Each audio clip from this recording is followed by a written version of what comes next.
Mister KP.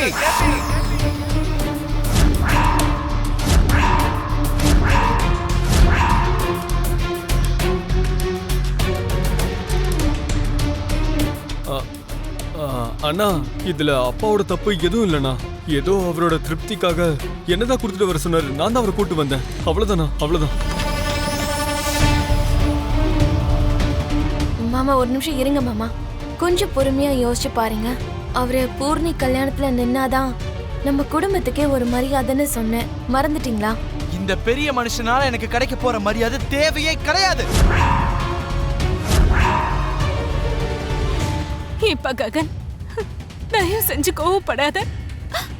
உன்னோட அப்பா இந்த கல்யாணத்துல இருப்பான்னு நான் தான் சொன்னேன்ல. நீங்க சொன்னீங்க. நான் சரி வேண்டான்னு ஏதாவது பதில் சொன்னா?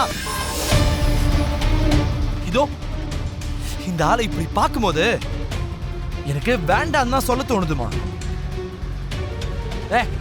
இவ்ளோ வருஷம் இல்லாத இந்த ஒட்டு உறவெல்லாம் என்னத்துக்கு நிக்க மாட்டோம்?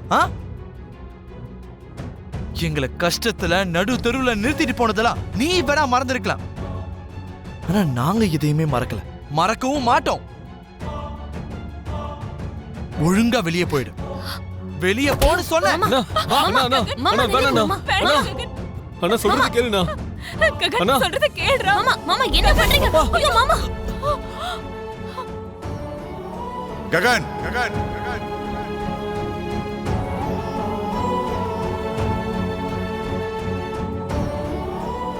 உன் கோவத்தை பத்தி எனக்கு நல்லா தெரியும்டா.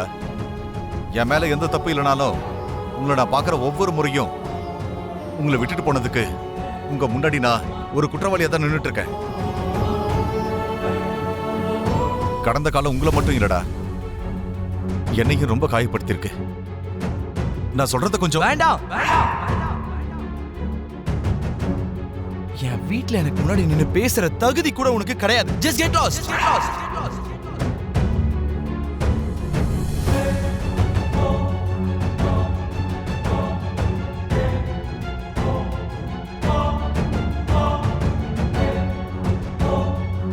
என்னடா சொன்ன? கெட் லாஸ்டா? இப்ப வேணா நான் போறேன். ஆனா கல்யாண மண்டபத்துக்கு நிச்சயம் நான் வருவேன். என் பொண்ணோட கல்யாணம்டா.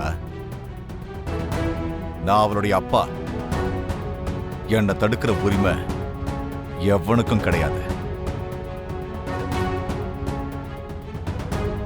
நீ எப்படி தடுக்கிறன்னு அதை நானும் பார்க்கிறேன். வாடா சரி.